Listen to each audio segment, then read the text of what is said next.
Hi, welcome back to Christine's Home Affairs.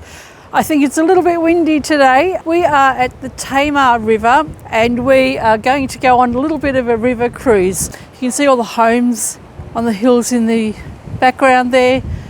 It'd be a great place to live on a sunny day where there's not so much wind. This cruise goes for about 40 to 50 minutes. We'll get a historical tour of the river and what its goings on were, and we'll show you some footage as we go along. Hopefully our stomachs won't be too upset because it's looking quite rough out there. This is the boat that we'll be travelling on along the gorge. It's a replica of an 1890s style vessel that would have been used around here. Did I mention that we're in Launceston? Before we head into the Cataract Gorge, the boat takes us on a little bit of a cruise. You get to see the riverfront precinct, King's Wharf, and some of the goings on that used to happen here. This bridge spans the entire entrance of the Cataract Gorge and was first opened for public use in 1864. You might notice that this bridge is in two parts. They're both almost identical. The first bridge, which was built in 1863, was assembled in Launceston on a floating dock using 500 wrought iron pieces that were all manufactured in England. When they finished building the bridge, they actually had to tow it in place, which is where it is now. The bridge wasn't adequate enough for the time, and in 1902 they ended up building a second bridge right beside the existing one. You can barely even notice the difference. As we go through the gorge here, you can see the walking tracks on the left-hand side, and at the Cataract Gorge there's a swing bridge and a coffee place. And you can actually walk from there all the way down along the gorge here, which is where we're travelling by boat. You walk over the bridge and then walk up along the gorge along the other side. Chris and I did that about 10 years ago, and I think it probably took us a couple of hours, but it was a really nice walk. We didn't do the river cruise last time, so it's really nice seeing this from a different perspective. Rather than trying to think of something to talk about, I'll just let you watch this as the boat makes a turn and starts taking us back to the dock. As we turn, you'll see the walking track on the side there. That's the return track to go back to the park area where the swing bridge and the cafe and a great big water hole and that sort of thing are. It's not as impressive on that side as what it is on the other side, but it's still a really nice walk. And you've got to get back to where your car is anyway. There's the old gatekeeper's residence, and that was called Kingsbridge Cottage.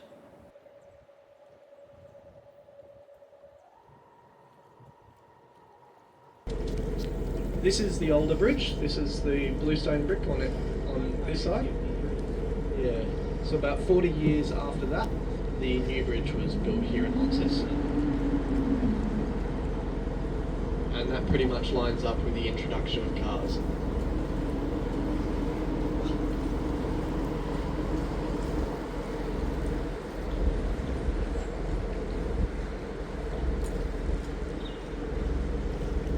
This is the view from the cafe. Chris and I have decided to come and have lunch here. So over to the left is the swing bridge. When we came here 10 years ago, I think the sign does say not to jump on the bridge, but being the devil that I am, I did actually have to jump on the bridge whilst Chris was in the middle of it. It's not a good idea to go on bridges with me. I remember doing the same trick to my kids when they were little. You can see the water running underneath the bridge there. It's actually been raining, and over to the right there's a little walking track that goes from the grassed area over to, I think it might be some kind of Chinese garden area. That's been closed off for today, but over the course of our lunch that path has slowly been getting flooded, so I guess that's why we can't go over there. We decided not to go over to the bridge today because we're just way too exhausted to walk. We decided that we wanted just to do a few short excursions today, so we're not going to be doing any big drives. We're a little bit weary, so we've decided to go to the Launceston Tramway Museum, and that was really impressive. There's a really interesting history of the trams that were once in use, and eventually all the trams were sold off. And the trams all ended up having lots of interesting lives. One of them had the tram in the middle of a house that was built around it. Another one was a chook shed. And some have just been left to rot, but they've got a bit of a story about the different tram numbers and what happened to them. It's free to go in there, so it's certainly well worth having a look at. We enjoyed it.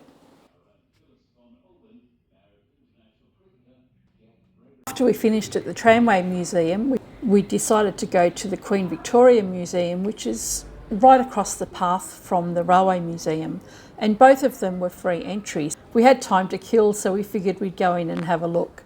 It's actually really interesting. There's a planetarium, there's another section as well where you see the history of the tramways and the railways through Tasmania.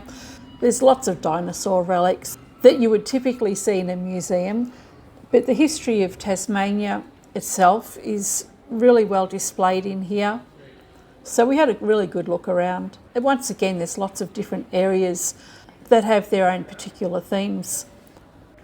We didn't get to see much of Australia's wildlife on our trip, so I guess this is the closest we're going to get to it. A few stuffed kangaroos and wallabies and owls and all sorts of native wildlife. I did think this cotton reel stand was really neat. Wouldn't it be great to have one of those in your sewing room? It was actually made by a convict at Port Arthur. Very nice work. It's the next day and also our final day in Tasmania, so we've decided to go to the National Automobile Museum of Tasmania, which is in Launceston. It wasn't very far from where we're staying. Cars are not really my thing, but we'll go in and check it out anyway. It's certainly well set up in here, very clean looking. I don't know, I kind of like the old rusty look of a lot of the old vehicles. These look really nice, but they're very, very shiny. Would they even have been that shiny when they were first made? It's a nice old fire truck there. 1911 Roadster. Some motorbikes. I'm not really into motorbikes, but I think of all of the models around, I do really like the Triumphs. I don't know, there's just something about them, especially the older ones. They're really nice looking bikes.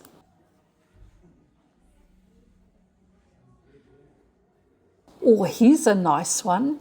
This is a 1972 Holden Torana. I actually had a 1969 model Torana. It was a two-door. It was my very first car. It was silver and her name was Sylvia.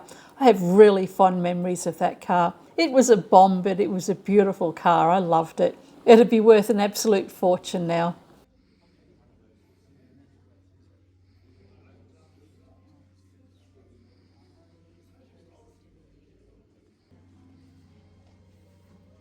How cool is this Messerschmitt from 1958? Absolutely adorable. In fact, I would love to have one of those just to drive into work every day. We only live about 400 metres from work. That would be such a cool car to drive around town. Then they have a few more racing cars and motorbikes. Again, they're just things to look at. It's a nice museum if you're into cars.